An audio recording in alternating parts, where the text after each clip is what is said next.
নবী যদি না পাও উলামায়ে কেরামের সঙ্গে যদি হাত লাগায় দাও, মনে করবা নবীর হাতের সঙ্গে হাত লাগাইয়া দিলা। ও জয়পুরহাটের মুসলমান গো, নবী যদি না পাও উলামায়ে কেরামকে মেহমানদারি করাইবা, তাহলেই কি হবে? নবীকে মেহমানদারি করা হয়ে যাবে। এই জন্য আল্লাহ তাআলা বলেন, ও বান্দা পথ হলো দুইটা, আমি আল্লাহ পথ বাতলায় দিলাম। ডানে যদি যাও জান্নাতে যাইবা, বামে যদি যাও জাহান্নামে যাইবা। পথ হলো দুইটা, একটা হলো কাঁটাযুক্ত পথ, আর একটা হলো সরল পথ। ও বান্দা, আমি আল্লাহ তাআলা দেখায় দিলাম, এই ডান পথে যদি যাও গোলাম গো, তাহলে জান্নাতে যাইবা, আর যদি এই দিকে যাও তাহলে বান্দা তুই জাহান্নামে যাইবা। কিন্তু মুসলমান ইমানদার আল্লাহর গোলাম গো, আল্লাহ তাআলা দেখায় দিলেন, তবুও বান্দা জান্নাতের পথে চলতে চায় না। কথা বলেন ঠিক কি না?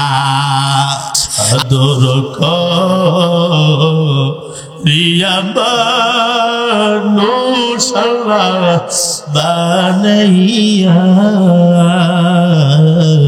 কেমনে দিবা জাহান্নামে ফারায়া। তুমি যদি মাফ না করো মাওলা বান্দারে, বলো তো দেখি তোমার বান্দার কি উপায় হইবে। সকলের দরজা হতে আল্লাহ ফিরায়া তোমার দরজায় হাত দিলাম বারায়া। সকলের দরজা হতে মাওলা ফিরিয়া তোমার দরজায় হাত দিলাম বারায়া। তুমি যদি মাফ না করো মাওলা বান্দারে,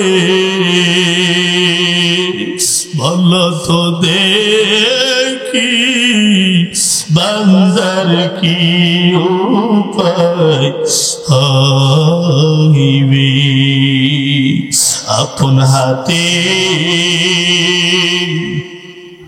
বান্দা মাওলা তুমি বানায়া কেমনে দিবা জাহান্নামে ফালায়া। আদর করিয়া মানুষ আল্লাহ বানাইয়া কেমনে দিবা জাহান্নামে ফালায়া। আপনাদের এখানে যারা আপনারা আছেন সবাই মৃত্যুবরণ করবেন কিনা? কথা বোঝেন? সবাই মৃত্যুবরণ করবেন কিনা? আচ্ছা, আমরা জানি, আমি জানি আমি মৃত্যুবরণ করব। আপনাদেরকে প্রশ্ন করলাম, আপনারাও মৃত্যুবরণ করবেন। এখন বলেন তো দেখি, যারা এই যে কয়েক মাস আগে যারা বিদায় নিয়ে চলে গেল, তারা কি জানে না যে তারা মৃত্যুবরণ করবে? জানে কি না? তো তারা জানে মৃত্যুবরণ করবে। আচ্ছা বলেন তো দেখি, আমি নামই বলি, আওয়ামী লীগেরা জানে কিনা যে মৃত্যুবরণ তাদের হবে কিনা? জানে কিনা? হবে। যারা জামায়াতে ইসলাম করে তারা জানে কিনা মৃত্যুবরণ হবে কিনা? মৃত্যু তাদের হবে। যারা চরমোনাই করে ইসলামী আন্দোলন, তারা জানে কিনা যে তাদের মৃত্যু হবে কিনা? হবে। একজন নাস্তিকও বিশ্বাস করে তার মৃত্যুবরণ করতে হবে, একজন ইহুদি জানে তার মৃত্যুবরণ করতে হবে, একজন খ্রিস্টান জানে তার মৃত্যুবরণ করতে হবে। এক কথায় আল্লাহর জমিনে যত মাখলুকাত আছে প্রত্যেকটা মাখলুকাত একদিন মৃত্যুবরণ করবে, এটা সবাই জানে। কথা বলেন ঠিক কিনা? আচ্ছা, এখন বুঝান তো দেখি, মৃত্যুবরণ তো করতেই হবে, তাহলে গুনাহ করি কেন? কথা বলেন না। মৃত্যুবরণ তো করি, মৃত্যুবরণ করব না? অবশ্যই মৃত্যুবরণ করব। তাহলে সুদ খাই কেন? আমি তো মৃত্যুবরণ করব। আমি ঘুষ খাই কেন? আমি তো মৃত্যুবরণ করব। আচ্ছা বলেন তো দেখি, মৃত্যুর ভয় যদি তাদের অন্তরে যদি থাকতো, তাহলে কোরআনের মাহফিলে কি তারা বাধা দিতে পারত? কথা বলে না। তারা কি বাধা দিতে পারত? এই দেশটা তো শাহজালালের দেশ। কথা বলেন, কথা বলেন। এই দেশ কার? এই দেশ তো শাহজালালের দেশ, এই দেশ তো শাহপরানের দেশ, এই দেশ তো শাহ মাকদুমের দেশ। শাহজালাল এই দেশে এসেছিল, আল্লাহু আকবারের তাকবীরের যখন ধ্বনি যখন বাংলাদেশ জমিনে যখন দিয়েছিল, নাস্তিক আর রাম আর বামেরা বাংলাদেশ ছাড়তে বাধ্য হয়েছিল। কথা বলেন ঠিক কিনা? ও মুসলমান, এই ইতিহাস সবাইকে মনে রাখতে হবে। একদিন এই বাংলার জমিন থেকে তাদেরকেও বিতাড়িত করবে। তারা জানে, কিন্তু তারা কি করে না? বিশ্বাস করে না। তারা কি করে না? বিশ্বাস করে না। এই তাকবীরের ধ্বনিতে কিন্তু তসলিমা নার্সিন বোরকা পরে ভারতে পলায়ন করতে বাধ্য হয়েছিল। কথা বলেন ঠিক কিনা? তাহলে তাকবীরের শক্তি আছে না নাই? কথা বলেন, আছে না নাই? অবশ্যই মুসলমানদের তাকবীরের শক্তি আছে, কিন্তু ইদানিং কালে একটা দেখা যায় মুসলমান কেমন যেন আউসায় গেছে। কথা বলেন ঠিক কিনা? মানে যেখানেই মাহফিল করার জন্য যাইতেছি, মুসলমান তাকবীর দিতে পারে না। মানে 15 বছর যাবত এত নির্যাতন এই তাকবীরের উপর হয়েছে, মুসলমান একবারে মাটির সঙ্গে। তারা আর যদি 5 বছর থাকতো তো ইসলাম নামক জিনিসটাই বাংলাদেশ থেকে মুছে দিত। কথা বলেন ঠিক কিনা? ভাইরা আমার, একটা নারায়ে তাকবীর আল্লাহু আকবারের স্লোগান, এটা নাকি জঙ্গিদের স্লোগান। কথা বলেন, এটা কি জঙ্গিদের স্লোগান না মুসলমানদের স্লোগান? মুসলমানদের স্লোগান। ভাইরা আমার, এখন আপনাদের কাছে আমার প্রশ্ন, যুগে যুগে পয়গম্বর আল্লাহ পাক রব্বুল আলামিন পাঠাইছেন না পাঠান নাই? সব পয়গম্বর হযরত আদম আলাইহিস সালাতু ওয়াস সালাম থেকে আখিরি জামানার পয়গম্বর জনাবে মুহাম্মদুর রাসূলুল্লাহ সাল্লাল্লাহু আলাইহি সাল্লাম পর্যন্ত পয়গম্বর কে পাঠাইছেন? আল্লাহ পাঠাইছেন। কিসের জন্য পাঠাইছেন? কথা বলেন না। কিসের জন্য? হেদায়েত দেওয়ার মালিক কি কোনো নবী? না। তাদেরকে ইসলাম প্রচার করার জন্য, এই দেশে এই পৃথিবীতে ইসলাম কেমন করে প্রতিষ্ঠাতা হবে সেই নিয়তে, সেই দাওয়াত দেওয়ার জন্য। কথা বলেন ঠিক কিনা? এখন কথা হলো, হযরত মূসা আলাইহিস সালাতু ওয়াস সালামের জামানায় মূসা নবী আগমন করলেন। মূসা নবীর চরম শত্রু ফেরাউন। কথা বলেন ঠিক কিনা? এখন আপনাদের কাছে আমার প্রশ্ন, আচ্ছা বলেন তো দেখি, এমন কোন ঘটনা কোনোদিন পাইছেন নাকি যে মূসা নবী ফেরাউনের উপর আক্রমণ করছে? হ্যাঁ ফেরাউন, তোর যত সম্পদ আছে সব সম্পদ দে, সম্পদের জন্য আক্রমণ করছে? করে নাই। তাহলে মূসা নবী ফেরাউনের সম্পদের উপর আক্রমণ করলো না, কিন্তু ফেরাউনের রাগ ক্ষোভ মূসা নবীর উপরে কেন? বলেন তো দেখি কেন? যদি মূসা আলাইহিস সালাতু ওয়াস সালাম ওই দেশের মধ্যে ইসলাম কায়েম করে, ইসলাম প্রতিষ্ঠা করে, সবাইকে দাওয়াত দিয়ে যদি মুসলমান বানায়, তো ফেরাউনের গদি চলে যাবে। কথা বলেন ঠিক কিনা? ভাইরা আমার, এবার আসেন আখিরি জামানার পয়গম্বর। আল্লাহ বলেন, সব নবীকে আমি আল্লাহ পাক রব্বুল আলামিন জামানার শ্রেষ্ঠ সুন্দর বানায় দিয়েছি, কিন্তু আখিরি জামানার পয়গম্বর জনাবে মুহাম্মদুর রাসূলুল্লাহ সাল্লাল্লাহু আলাইহি সাল্লামকে সব পয়গম্বরের থেকে বেশি সৌন্দর্য আমি আল্লাহ তাআলা তার মধ্যে দান করছি। এত সুন্দর আখলাক ওয়ালা একজন মানুষ। এই মানুষ যখন দাওয়াত দিতে শুরু করলেন, সে কি কোনোদিন আবু জাহেলের সম্পদ চেয়েছিল? বলেন তো দেখি, চেয়েছিল? চাই নাই। সে কি উতবা সাইবা মুগিরা যারা আছে তাদের সম্পদ কি কেড়ে নিয়েছিল? না, নেই নাই। তাহলে বাধা দিল কেন? বাধা দেওয়ার মূল উদ্দেশ্য চেয়ার হারার কথা না, কথা বলেন ঠিক কিনা? আজও বুঝে নেবেন, যারা বাংলার জমিনে ইসলাম প্রচার করতে গিয়ে যারা বাধা দিবে, যারা বাংলার জমিনে ইসলাম প্রতিষ্ঠা করতে গিয়ে যারা বাধা দিবে, ও মুসলমান শুনে রাখো, তারা ফেরাউন, নমরুদ, উবাইয়ের উত্তরসূরি, কথা বলেন ঠিক কিনা? ভাইরা আমার, এই জন্য আসেন, মৃত্যু তো একদিন বরণ করতেই হবে, কথা বলেন ঠিক কিনা? মুসলমান ইমানদার আল্লাহর গোলাম, আল্লাহ পাক রব্বুল আলামিন ডাক দিয়া কয়, ও মুসলমানের দল, ভালো করে শুনে নাও, মৃত্যু একদিন হবেই হবে। মৃত্যু সবার জন্য অবধারিত, মৃত্যু একদিন আসবে। ও মুসলমান ইমানদার আল্লাহর গোলাম গো, আল্লাহ বলেন কুল্লু নাফসিন যায়িকাতুল মাউত।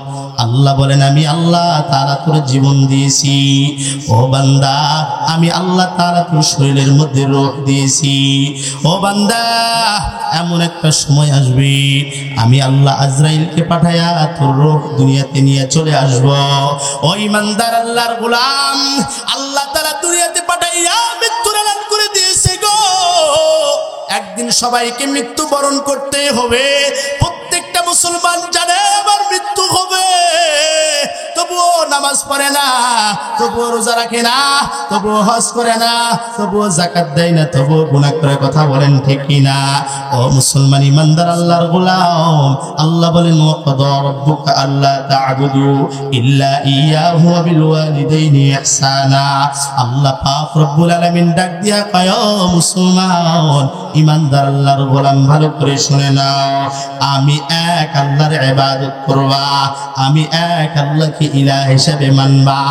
ও জয়পুরহাটের মুসলমান গো, বলো তো দেখি, আল্লাহ আমাদের একজন না দুইজন? আরো জোরে বলো, আল্লাহ একজন না দুইজন? কয় আল্লাহ তোমার আমরা আল্লাহ বলে মানি। ও আল্লাহ গো, আমরা কোনোদিন মাছ পূজা করি নাই। ও আল্লাহ গো, আমরা কোনোদিন গাছ পূজা করি নাই। ও আল্লাহ গো, আমরা কোনোদিন অন্যান্য মূর্তির পূজা করি নাই। ও আল্লাহ, আমরা তোমাকে মানি মানি মানি। আল্লাহর নবী কয়, ও মুসলমান গো, কেমন করে পয়গম্বর, কেমন করে দুনিয়ার মানুষ আল্লাহকে মানো? কোন বান্দা যদি আল্লাহকে মানে, ওই বান্দা কোনোদিন নামাজ ছাড়তে পারে না, কথা বলেন ঠিক কিনা? কোন বান্দা যদি আল্লাহকে মানে, ওই বান্দা রোজা ছাড়তে পারে না। কোন বান্দা যদি আল্লাহকে মানে, ইসলামী আন্দোলনের বাহিরে বান্দা যাইতে পারে না। কিন্তু বান্দা তাকায় দেখো, আল্লাহ বলে, ও মুসলমানের দল, একদিন মৃত্যুবরণ করবা, জানা সত্ত্বেও আমি নামাজ পড়লাম না। আল্লাহ বলে, ও মুসলমানেরা, আমি তোমাদের আল্লাহ, আমাকে আল্লাহ হিসেবে মানবা। আমরা বলি আল্লাহ, তোমাকে আল্লাহ বলে স্বীকার করি, কিন্তু না না, আল্লাহর ইবাদত বান্দা করতে চায় না। ও বান্দা, তুমি তো কবরের মধ্যে যাবা। আল্লাহ ডাক দিয়া কয়, ও মুসলমান, দুনিয়ার জিন্দেগিতে অবশ্যই মৃত্যু হবে। আল্লাহর ওলিরা বর্ণনা করেন, আল্লামা আজিজুল হক রহমতুল্লাহি আলাইহির কিতাবের মধ্যে তিনি একটা কিতাব লিখেছেন। কিতাবের মধ্যে উল্লেখ করেন, মৃত্যু হলো দুই প্রকার। মৃত্যু কয় প্রকার বলেন? ও বান্দা, মৃত্যু হলো দুই প্রকার, একটা হলো মিষ্টি মউত, আর একটা হলো তিতা মউত। তাহলে মৃত্যু কয় প্রকার হলো বলেন? ডাক দিয়া কয়, ও দুনিয়ার মুসলমান গো, মৃত্যু হলো দুই প্রকার, একটা হলো তিতা মউত, আর একটা হলো মিষ্টি মউত। ও সিলেটের মুসলমান, বলো বলো বলো, তিতা কেমন বলতে পারবা নাকি? যদি প্রশ্ন করা হয়, ও ভাই বলো দেখি তিতা কেমন? কয় হুজুর, তিতা কেমন বর্ণনা করা সম্ভব না, খাইয়া দেখেন তাহলে মজা বুঝবেন তিতা কারে কয়, কথা বলেন ঠিক কিনা? যদি বলি, ও জয়পুরহাটের মুসলমান গো, বলো তো দেখি মিষ্টি কেমন? কয় হুজুর, মিষ্টি কেমন বর্ণনা দেওয়ার মতো সময় নাই, কেমন মিষ্টি বলতে পারবো না।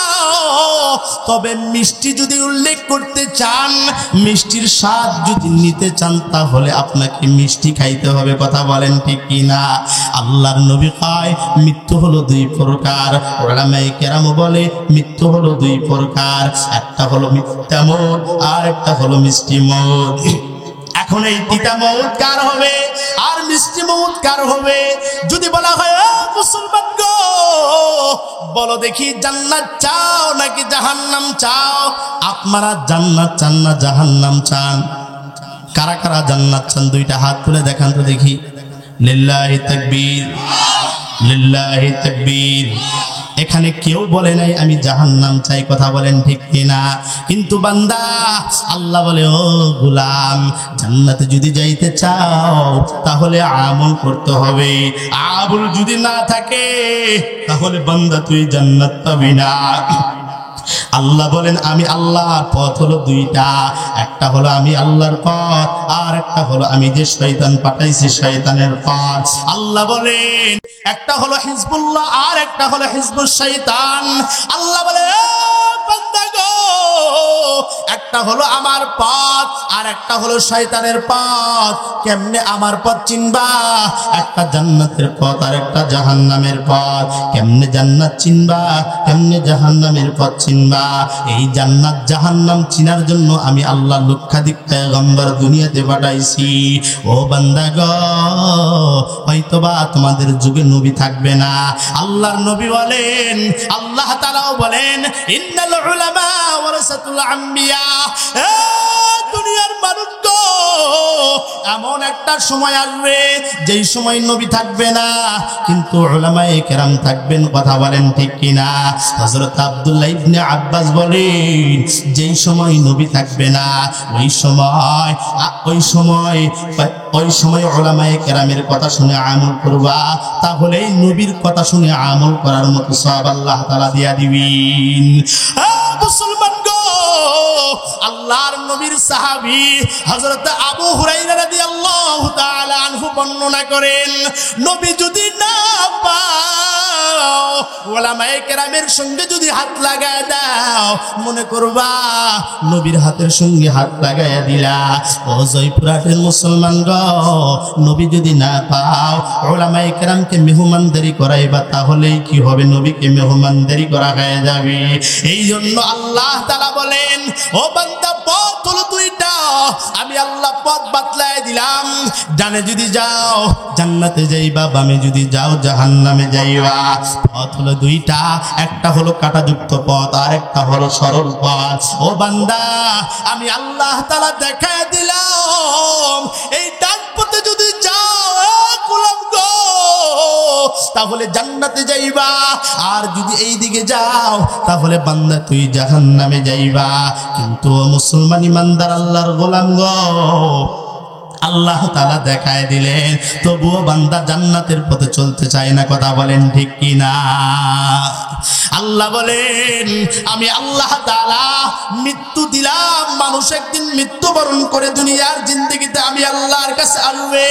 আল্লাহ পাক রব্বুল আলামিন ডাক দিয়া বলেন, ফামান ইয়া'মাল মিসকালা যাররাতিন খায়রান ইয়ারাহু ওয়া মান ইয়া'মাল মিসকালা যাররাতিন শাররান ইয়ারা। আল্লাহ পাক রব্বুল আলামিন ডাক দিয়া কয়, ও গোলাম গো, যে যতটুকু আমল করবে ততটুকু আমল নিয়ে কাল কিয়ামতের ময়দানে আমি আল্লাহর সামনে দাঁড়ায়া যাবে। আর যে যতটুকু গুনাহ করবে সে ততটুকু গুনাহ নিয়ে আমি আল্লাহর সামনে দাঁড়ায়া যাবে। আল্লাহর নবী ডাক দিয়া কয়, উম্মত খবরদার গুনাহ করিও না, কারণ গুনাহ এমন একটা জিনিস গুনার আযাব সহ্য করতে পারবে না। আল্লাহর নবী ডাক দিয়া বলেন, ওই গুনাহগারের কবরের মধ্যে আযাব কেমনে সহ্য করবা? আল্লাহর নবী ডাক দিয়া কয়, ও সাহাবীর দল শুনে নাও, মুসলমান ইমানদাররা যদি কবর আযাব সম্পর্কে যদি জানতো, এই কবর আযাব যদি দেখতে পাইতো, দুনিয়ার মানুষ পাগল হয়ে যাইতো। দুনিয়ার মানুষ সংসার করতো না, বিবাহ শাদী করতো না। দুনিয়া নিয়ে যারা পাগল হয়ে গেছে গো, তারা দুনিয়া নিয়ে পাগল হইতো না, তারা আখিরাত নিয়ে তারা ব্যস্ত হয়ে যাইতো। আল্লাহর নবী ডাক দিয়া বলেন, যে যতটুকু আমল করবে সে ততটুকু আমল নিয়ে কিয়ামতের ময়দানে দাঁড়ায় যাবে। ও মুসলমান ইমানদার, আল্লাহর গোলাম, আল্লাহর নবী বলেন, ইমানদারের কবরের মধ্যেও প্রশ্ন হবে তিনটা, এ বেঈমানের কবরের মধ্যেও প্রশ্ন হবে তিনটা, মাওলানার কবরের মধ্যে প্রশ্ন হবে তিনটা, মুক্তির কবরের মধ্যেও প্রশ্ন হবে তিনটা। তার আগে শুনে নেন ইমানদারের মৌত কেমন হবে, আর বেঈমানদার যারা ইহুদি নাসারা যারা ইমানদার না তাদের মরণ কেমন হবে। আল্লাহর নবী ডাক দিয়া বলেন, ও সাহাবীর দল, ভালো করে শুনে নাও, দুনিয়াতে পিপিলিকা, কালো পিপিলিকা কামড়াইলে একটু যেমন ব্যথা পাওয়া যায়, মাঝে মধ্যে এমন এমন পিপিলিকা আছে যেটা কামড় মারলেও বোঝা যায় না। কথা বলেন ঠিক কিনা? আল্লাহর নবী ডাক দিয়া কয়, সাহাবী শুনে নাও, দুনিয়াতে ইমানদারের জীবন এমন ভাবে আজরাইল কবজ করবে, তো ইমানদারের জীবন এমন ভাবে কবজ করবে, দুনিয়াতে পিপিলিকা কামড় মারলে যেমন একটু ব্যথা পাওয়া যায়, ইমানদারও তার থেকে কম ব্যথা পাবে। ইমানদারের রূহটা বার করার পর আল্লাহর অগণিত অসংখ্য রহমতের ফেরেশতা এসে হাজির হয়ে যাবে, ডাক দিয়া বলে, আজরাইল রে, এই বান্দাকে, এই বান্দার রূহটা আমার কাছে দাও, এই বান্দার রূহটা আমরা জান্নাত নিয়ে যাইতে চাই। প্রথম আসমানে যাওয়ার পর প্রথম আসমানে ফেরেশতা ডাক দিয়া বলবে, তোমরা কে গো? ডাক দিয়া কয়, আমি হলাম আজরাইল, আমার সঙ্গে জান্নাতের অগণিত ফেরেশতা। ভাই কোথায় যাও? ডাক দিয়া বলে, অমুক পাড়ার অমুক গ্রামের ইমানদার ব্যক্তির রূহ কবজ করে নিয়ে আসি। কয় যাও যাও, তাড়াতাড়ি জান্নাতের চলে যাও। এইবারে আল্লাহর নবী ডাক দিয়া বলেন, বেঈমানদের রূহ কেমন করে কবজ করা হবে?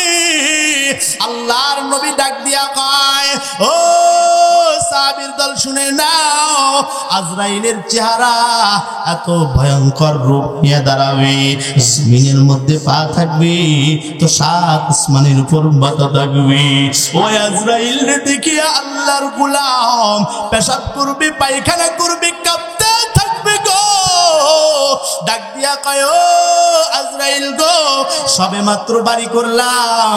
আজরাইল, না না, আমার রূহটা কবজ করিও না। ও আজরাইল, সবে মাত্র বিবাহ করলাম রে আজরাইল, আমার রূহটা কবজ করিও না। ও আজরাইল গো, সবে মাত্র দালান বাড়ি করলাম, একটু একটু স্থায়িত্ব হয় নেই, একটু আরাম করি তারপর দুনিয়া থেকে চলে যাব। আজরাইল বলবে, না না, আর কোনো সময় নাই। আজরাইল আলাইহিস সালাতু ওয়াস সালাম যখন বান্দার রূহ নেওয়ার জন্য যাবে, ও বান্দা, বান্দার রূহ নেওয়ার জন্য যখন কলিজার উপর থাবা মারবে, এই রূহটা ডান হাতের মধ্যে চলে যাবে, ডান হাতটা লাফাইতে থাকবে গো। আবার যখন ডান হাতের মধ্যে মারবে, ও বান্দা, বাম হাতটা লাফাইতে থাকবে। আজরাইল রাগান্বিত হইয়া হাতের মধ্যে থাবা মারবে, একবারে পায়ের মধ্যে চলে যাবে, পাগুলো লাফাইতে থাকবে, লাফাইতে থাকবে, চোখের মধ্যে যাবে, চোখগুলো বড় হয়ে যাবে গো, চোখগুলো বড় হয়ে যাবে। আল্লাহর নবী কয়, এক সময় আজরাইল রাগান্বিত হইয়া বান্দার কিনিলোক হইতে চিপাইতে থাকবে, চিপাইতে থাকবে। ও জয়পুরহাটের মুসলমান, ও শিলটির মুসলমান শুনে নাও, এক সময় আজরাইল রাগান্বিত হইয়া আমাদের বাসায় যেমন মা বোনেরা লুঙ্গি চিপে কিনা বলেন তো দেখি, আজরাইল এক সময় চিপাইতে চিপাইতে এত জোরে চিপা মারবে গো, বান্দার মুখ দিয়া রূহটা বাইর হয়ে যাবে। রূহের দুর্গন্ধ এত বেশি হবে, গুনাহগারের গন্ধ এত বেশি হবে, জাহান্নামের ফেরেশতা রেডি হইয়া নেওয়ার জন্য চলে আসবে। প্রথম আসমানে যখন যাবে গো, প্রথম আসমানের ফেরেশতারা ডাক দিয়া বলবে, ও আজরাইল কে? কয় আমি আজরাইল। কয় কে? কয় গুনাহগারের রূহটা নিয়ে আসি। কয় না না, এত দুর্গন্ধযুক্ত রূহ উপরে উঠবে না, মাটির নিচে তারে পোতায়া দাও, জাহান্নামের তলদেশের মধ্যে তারে ফেলায়া দাও। ও মুসলমান ইমানদার, আল্লাহর গোলাম ইমানদার যদি না হও, আমলওয়ালা যদি না হও, তাহলে দুনিয়ার কোনো দাম নাই। ও বাবা, তাকায় দেখো এই ছেলেকে মনে করো আপন না, না ছেলে তোর আপন না। ও বান্দা গো, মনে করো মেয়ে তোর আপন। কয় না না, এ বান্দা মেয়ে তোর আপন না। ও বান্দা, তুই কি মনে করো তোর স্ত্রী আপন? কয় না না, স্ত্রী আমার আপন না। ও আল্লাহর গোলাম গো, সন্তান তোমার আপন না, স্ত্রী তোমার আপন না, কেউ তোমার আপন না। আল্লাহর নবী বলেন, কিয়ামতের ময়দানে আল্লাহ পাক রব্বুল আলামিন প্রশ্ন করবেন, আল ইয়াউমা নাখতিমু আলা আফওয়াহিহিম ওয়া তুকাল্লিমুনা আইদিহিম ওয়া তাশহাদু আরজুলুহুম বিমা কানু ইয়াকসিবুন।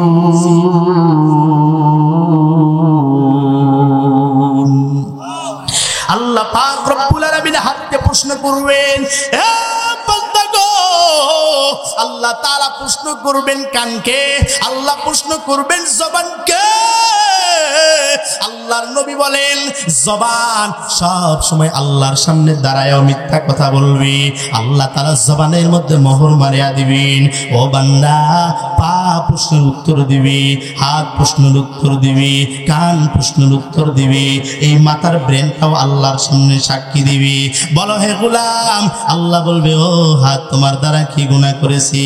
ও আল্লাহ গো, দুনিয়াতে হাতটা দিয়েছিলেন কোরআন ধরার জন্য। ও আল্লাহ, দুনিয়াতে হাত দিয়েছিলেন মানুষকে দান করার জন্য। ও আল্লাহ, দুনিয়াতে হাত দিয়েছিলেন ভালো ভালো কাজ করার জন্য। ও আল্লাহ, দুনিয়াতে হাত দ্বারা ভালো কাজ করে নাই, কি করেছে? এই হাত দ্বারা অন্যের উপর জুলুম করেছে। কথা বলেন ঠিক কিনা? কই আল্লাহ গো, মুখের মধ্যে দাড়ি রাখিয়া, ইয়া বড় টুপি মাথায় দিয়া, বিশাল বড় জুব্বা গায়ে দিয়া আল্লাহর বান্দা হাজী সাহেব সুদের টাকা লেনদেন করেছে। কথা বলেন ঠিক কিনা? এই হাতটা তো কিয়ামতের ময়দানে সাক্ষী দিবি। আল্লাহ তাআলা ডাক দিয়া কয়, চোখ বলো বলো বলো, তোমার দ্বারা কি গুনাহ করেছি? চোখ ডাক দিয়া বলবে, আল্লাহ গো, আমার দ্বারা তো কোরআন দেখার কথা ছিল, আল্লাহ আমার দ্বারা মসজিদ দেখার কথা ছিল, ও আল্লাহ গো, আমার দ্বারা ভালো ভালো জিনিস দেখার কথা ছিল, ও আল্লাহ গো, আমার দ্বারা কোরআন দেখে নাই, আমার দ্বারা মসজিদ দেখে নাই, মাদ্রাসা দেখে নয়, আমার দ্বারা কি দেখেছে জানো গো? আমার দ্বারা বেগানা নারীর দিকে তাকাইছে। ও আল্লাহ, আমার দ্বারা অন্য মহিলার দিকে তাকাইছে। আল্লাহ বলবে, কান বলো দেখি। ও মুসলমান ইমানদার, সব অঙ্গ প্রত্যঙ্গ গুলো ওই দিন কিয়ামতের ময়দানে আল্লাহর সামনে তোমার বিরুদ্ধে সাক্ষী দিবে। আল্লাহ ডাক দিয়া কয়, ও বান্দা গো, বলো বলো বলো, এবার তোমার কি হবে? আল্লাহর বান্দা কান্না করতে থাকবে।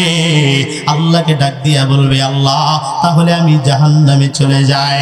আল্লাহর নবী ডাক দিয়া কয়, উম্মত গো, গুনাহ করিও না, কারণ এক জাররা পরিমাণ গুনাহ করিয়া যদি কবরে যাও, কবরের দুই পাশের মাটি এত জোরে চাপ মারবে, পাথরের চাপ মারার সঙ্গে সঙ্গে পাথরের এক পাশের হাড় আরেক পাশের মধ্যে ঢুকে যাবে। গুনাহগার বান্দা তওবা তওবা করে কান্না করবি। আল্লাহর নবী বলেন, মুফতির কবরের মধ্যেও প্রশ্ন হবে তিনটা, মুহাদ্দিসের কবরের মধ্যেও প্রশ্ন হবে তিনটা, মাওলানার কবরের মধ্যেও প্রশ্ন হবে তিনটা। ও মুসলমান ইমানদারের কবরের মধ্যেও প্রশ্ন হবে তিনটা, ইহুদির কবরের মধ্যেও প্রশ্ন হবে তিনটা। এ বান্দা, নাস্তিকের কবরের মধ্যেও প্রশ্ন হবে তিনটা। জয়পুরহাটের মুসলমান গো, ওই দিন কে বড় আওয়ামী লীগের নেতা ফেরেশতারা চিনবে নাকি বলেন? কে বড় বিএনপির নেতা গো, না না, চিনার কোনো উপায় নাই। আল্লাহর নবী ডাক দিয়া কয়, কে আওয়ামী লীগ, কে বিএনপি, কে জামাত, কে জাতীয় পার্টি? না না, কবরের মধ্যে গেলে সব শেষ। কথা বলেন ঠিক কি না? ডাক দিয়া কয়, তিনটা প্রশ্ন করবেন। এক নাম্বার প্রশ্ন হলো তোমার রবের পরিচয় দাও, 2 নাম্বার প্রশ্ন হলো ধর্মের পরিচয় দাও, 3 নাম্বার প্রশ্ন হলো পয়গম্বরের পরিচয় দাও। জয়পুরহাটের মুসলমান গো, বলো দেখি, সারাটা জীবন বললাও আল্লাহ আমরা তোমার ইবাদত করি, আমরা তোমাকেই মানি, তুমি আমাদের ইলাহ, কিন্তু না না, রবের ইবাদত কোনোদিন করলা না, এই রবের হুকুম মোতাবেক কোনোদিন চললা না, রবের পরিচয় দেওয়ার পর রবের হুকুম তুমি মানলা না। আল্লাহর ফেরেশতা যখন প্রশ্ন করবে বেঈমানকে, বল তোর রবকে ডাক দিয়া বলবে, হা হা লা আদরি, আমি কিছুই জানি না, আমি কিছুই জানি না।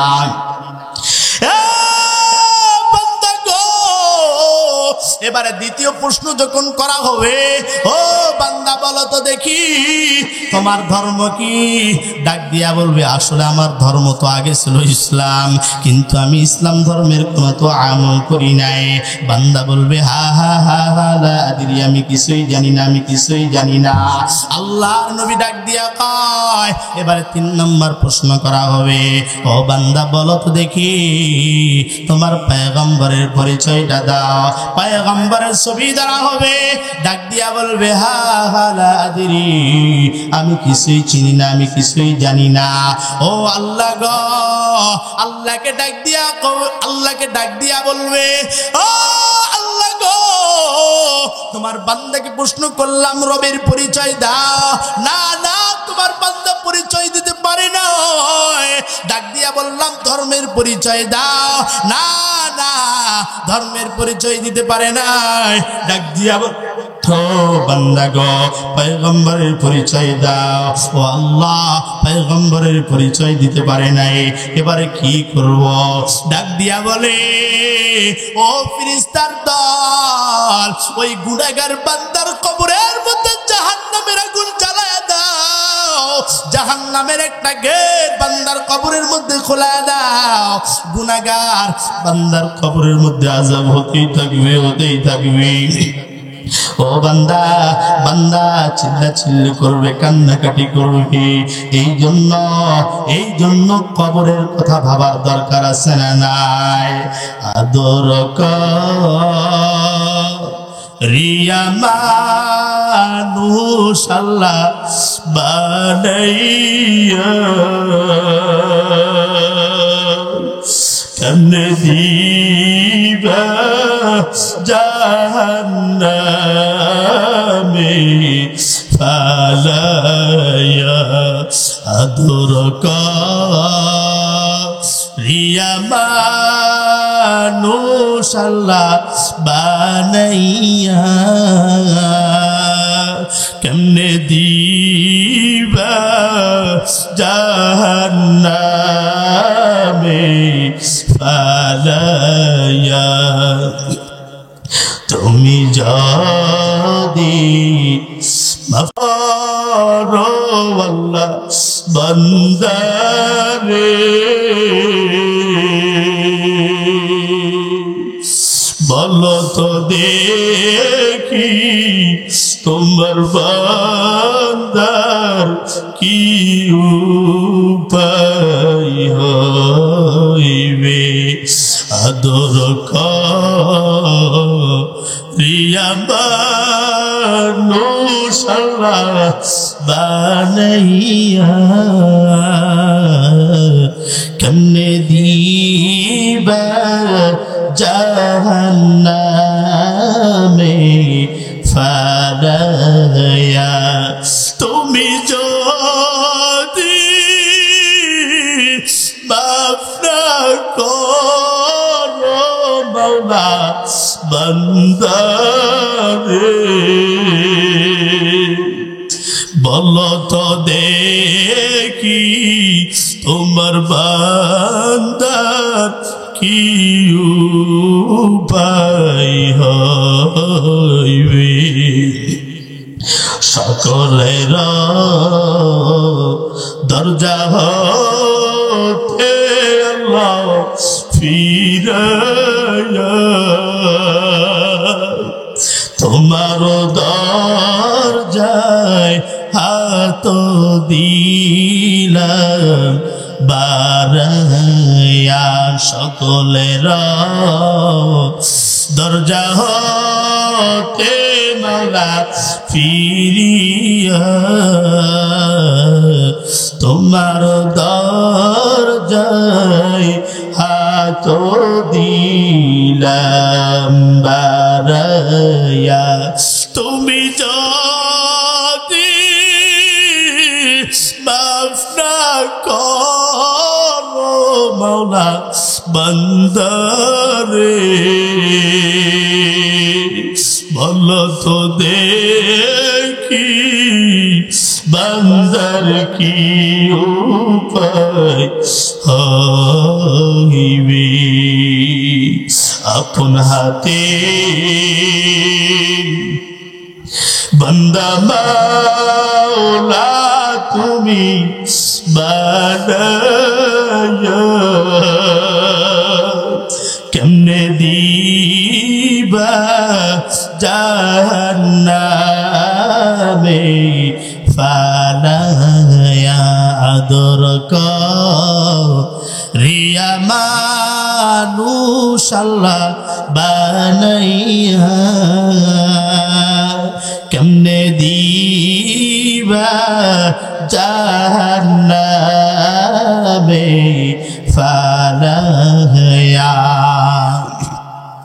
আল্লাহর ফেরেশতারা ডাক দিয়া বলবে ও মালিক তোমার বান্দারে প্রশ্ন করলাম বলো বলো রবের পরিচয় দাও বলো ধর্মের পরিচয় দাও বলো পয়গম্বরের পরিচয় দাও ও আল্লাহ গো একটা প্রশ্নের উত্তর বান্দা তো দিতে পারলো না বান্দারে কি করব ডাক দিয়া কয় ও ফেরেশতার দল ওই কবরের সঙ্গে জাহান্নামের দরজাটা খোলায়া দাও বান্দা সারা জীবন হাউমাউ করে কান্না করবে ওই অন্ধ ফেরেশতা আসবে বিশাল পুরো মুগুর নিয়ে গো আল্লাহর নবী হাদিসের মধ্যে বর্ণনা করেন আল্লাহর নবী ডাক দিয়া বলেন ও দুনিয়ার মানুষ ভালো করে শুনে নাও ওই হাতুড়ি যদি উহুদ পাহাড়ের উপরে যদি একটু রাখা হইতো হাতুড়ি রাখতে বেশি দেরি হইতো উহুদ পাহাড় দুলার সঙ্গে মিশে যাইতে বেশি দেরি হইতো না ডাক দিয়া বলেন ওই গুনাহগারের কবরের মধ্যে এমন আযাব 99 থেকে 100টা সাপ আল্লাহর নবী কয় ও দুনিয়ার মানুষ জানো এই সাপ যদি দুনিয়ার মধ্যে যদি একটু নিঃশ্বাস ছাড়তো তো পুরা পৃথিবী পুড়ে ছারখার হয়ে যাইতো জুলকারনাইন দুনিয়ার মানুষদেরকে শিক্ষা দেয় ও দুনিয়ার মানুষ তাকায় দেখ আমি বাদশা জুলকারনাইন আমার টাকার কোনো অভাব নাই আমার অর্থের কোনো অভাব নাই এ আমার পয়সার কোনো অভাব নাই আমি বাদশা জুলকারনাইনের দিকে তাকায় দেখ আমি বাদশা জুলকারনাইন ইন্তেকাল করলাম আমার দুইটা হাত ফাঁকা আমার কোনো অর্থ নাই আমার কাছে কোনো সম্পদ নাই আজ আমার কাছে টাকা নাই আজ আমার কাছে কোনো অর্থ সম্পদ নাই ও দুনিয়ার মানুষ গো ভালো করে শুনে নাও এই টাকা দুনিয়াতে রইয়াই যাবে কবরের মধ্যে নিয়ে যাইতে পারবা না বলো তো দেখি কাফনের কি পকেট আছে জয়পুরহাটের মুসলমান বলো বলো বলো কাফনের কি পকেট আছে নাকি কয় না না কাফনের তো পকেট নাই এত টাকা এত পয়সা কারে খাওয়াইবা সন্তানরে খাওয়াইবা স্ত্রীরে খাওয়াইবা এ বাবারে খাওয়াইবা মারে খাওয়াইবা আল্লাহর নবী বলেন কিয়ামতের ময়দানে যখন হাসরের ময়দান যখন কায়েম হয়ে যাবে এমন সময় মা সন্তানকে চিনবে না এই সন্তান মারে চিনবে না বাবা সন্তানকে চিনবে না সন্তান তার বাবারে চিনবে না ও সিলেটি গ্রামের মুসলমান ভালো করে শুনে নাও টাকা দুনিয়াতে রইয়াই যাবে তবে যদি মাদ্রাসায় দান করো তবে যদি মসজিদের মধ্যে দান করো ও আল্লাহর গোলাম গো ভালো করে শুনে নাও কাল কিয়ামতের ময়দানে দানগুলো নাজাতের জরিয়া হয়ে যাবে। কথা বলেন ঠিক কিনা?